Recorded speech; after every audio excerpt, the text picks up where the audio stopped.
Actress Olivia Wilde has been a Hollywood fixture for most of her adult life, from roles on TV series like The OC and House, as well as parts in big screen movies. Although she's enjoyed a varied and successful career, she has never reached the heights of typical it girl status, but it may have all been exactly what she wanted. Nearly 2 decades after her start in the entertainment industry, Olivia enjoyed a successful directorial debut with Booksmart, and now she's also the one behind the highly anticipated film Don't Worry Darling, set for release in 2022. Coming from an esteemed family with successful writers for parents, it appears she was always destined for a creative path. Well, if you want to learn more about the story and life of Olivia Wilde, then stay tuned because we'll get into all of that and more here for you on Famous Life.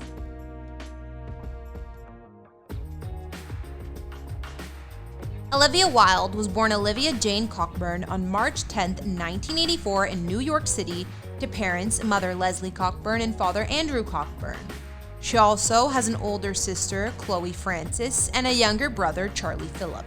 Olivia comes from an interesting line of talented artists in her family. Her mother, Leslie, is an American producer on 60 Minutes, as well as a journalist, while her father, Andrew, is a journalist too. He's also the son of British novelist and journalist Claude Cockburn, who fought alongside Ernest Hemingway during the Spanish Civil War, and Andrew was born in London and raised in Ireland.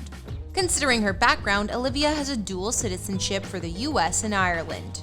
Her grandfather Claude wasn't only a journalist, his sons Alexander and Patrick were as well, and Olivia's aunt, Sarah Caldwell, was also a writer.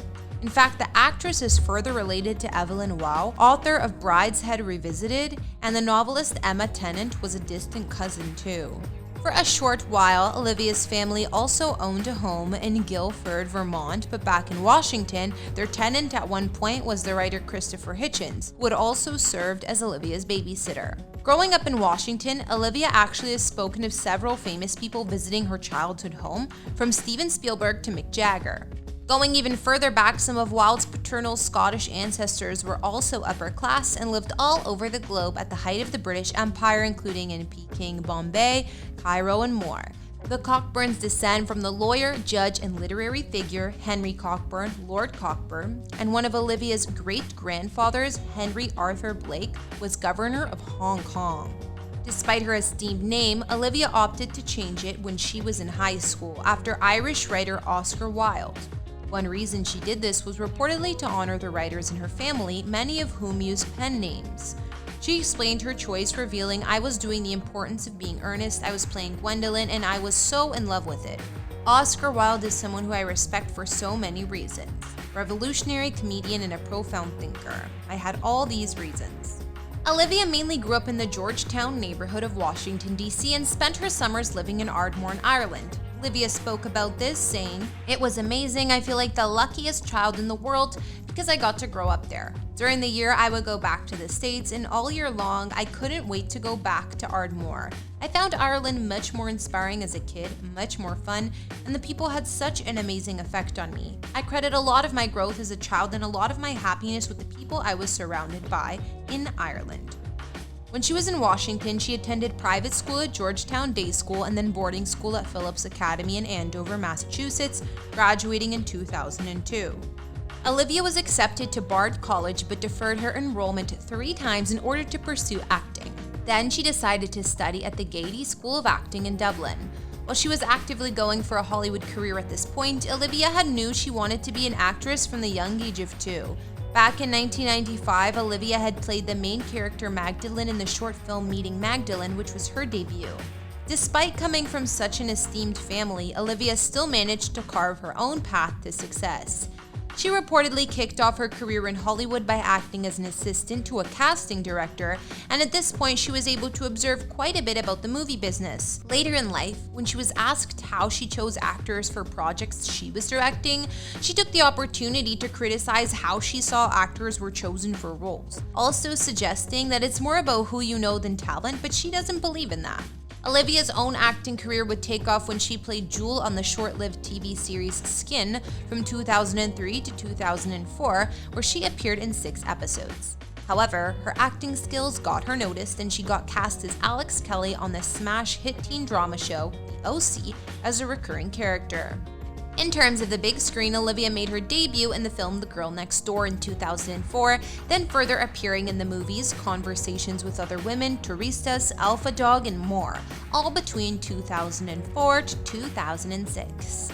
In 2007, Olivia appeared in the theater production Beauty on the Vine, a political thriller where she played 3 different characters. That same year, she had some roles here and there on screen too, including when she joined the cast of the medical drama show House, playing Remy, a bisexual intern with Huntington's disease. Wilde appeared in the comedy movie Year One in 2009, as well as starred in Disney's Tron Legacy a year later as Quora. She soon turned her attention to producing as well, reportedly inspired by her parents, and ended up serving as executive producer on many documentary short films, including Sun City Picture House in 2010. Olivia left the series House in 2011 wanting to pursue her film career, going on to star in the movie Cowboys and Aliens, as well as the comedy The Change-Up. In 2011, Olivia was also in about 3 more movies and then made her directing and screenwriting debut in the movie Free Hugs for Glamour Magazine's short film series, which aired at festivals. Olivia was in a handful of movies in 2012, and while they weren't blockbuster hits, she was consistently working. A year later, Olivia starred in and executive produced the movie Drinking Buddies, and then landed roles in a few other movies, including a starring role in the film Her alongside Joaquin Phoenix, which was a hit with critics. She further served as an executive producer for some other documentary short films, including Body Team 12, about the team who was collecting the dead at the height of the Ebola outbreak. This won Best Documentary Short at the 2015 Tribeca Film Festival and was nominated for an Academy Award. Between 2014 and 2015, Olivia appeared in a few movies, including The Longest Week, The Lazarus Effect, and Love the Coopers. She further starred in and produced the drama Meadowland.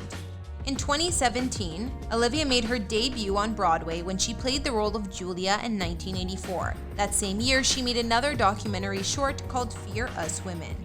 Continuing her unconventional route in the industry, Olivia enjoys to learn by doing, which is why she was interested on working on the sets of other individuals' movies and educating herself in the process. As she explained it, the desire to have more creative control behind the scenes was always there for her. She said, "I remember being on the set of Tron Legacy at age 25 and really wanting to do more to control the storyline of my character, and wanting to have a bigger voice in the creative direction." Olivia made her directing debut with the teen comedy Booksmart, released in 2019, receiving many good reviews from critics and going on to win the Independent Spirit Award for Best First Feature in 2020. She next appeared on screen in the film Richard Jewell in 2019, playing reporter Kathy Scruggs, who died in 2011, but the movie was criticized for showing Scruggs as offering to trade sex with an FBI agent for confidential information. Wilde defended her role and stated that there was a sexist double standard because John Hamm's FBI agent character was not held to the same scrutiny. Commentators noted that Wilde's character was based on a real person, whereas the FBI agent was made up of multiple characters from the original script. Furthermore, Olivia directed Wake Up, which was a short film starring Margaret Qualley. Aside from Olivia's successful career in Hollywood, her personal relationships are often the subject of publicity as well. Not only was Olivia married to fellow actor Jason Sudeikis for nearly 10 years, who she has 2 children with, she was also married to Italian aristocrat Tao Ruspoli from 2003 to 2011. Despite it being a teen marriage and ending in divorce, it lasted quite some time and taught Olivia quite a bit. She said, "It makes you a more empathetic person, and I think it's made me a better actress. It's just that I'm a ridiculous romantic. I have very high standards for every part of my life. My work, my relationships, food, love. I can't just pretend." These days, her relationship with Harry Styles is often the subject of speculation after the pair started dating in 2021 while he was starring in her upcoming film Don't Worry Darling. Speaking of which, the long-anticipated film will be released in late 2022, which was directed by Olivia. She also plays a supporting role in her movie Don't Worry Darling, which is an erotic psychological thriller about a 1950s housewife, starring Florence Pugh, Harry Styles, Kiki Layne, and Chris Pine. Her directing is very important to her, so it will be interesting to see this latest project from Olivia. Even her last movie, Booksmart, was a crowd favorite, and its success seems to be proof that Hollywood needs more female representation in directing. Olivia has also discussed the importance of female actresses in her movies and how difficult her pitching processes have been in rooms of mainly male executives. She also mentioned that one director told her in order to be respected, she needs to assert her dominance and get into arguments. However, Olivia does the opposite. She promotes what she calls the no assholes policy on set and tries to make everyone as comfortable as possible without screaming at her crew. In terms of Olivia Wilde's other upcoming plans and projects, she's also attached to direct Perfect, a biopic about gymnast Carrie Strug, an untitled holiday comedy movie for Universal, and a female-centered superhero film as part of the Marvel Universe franchise. Well, either way, we can't wait to see what Olivia will be up to next. Thanks for watching this video. Don't forget to subscribe to Famous Life and leave a comment for who you'd like us to feature next.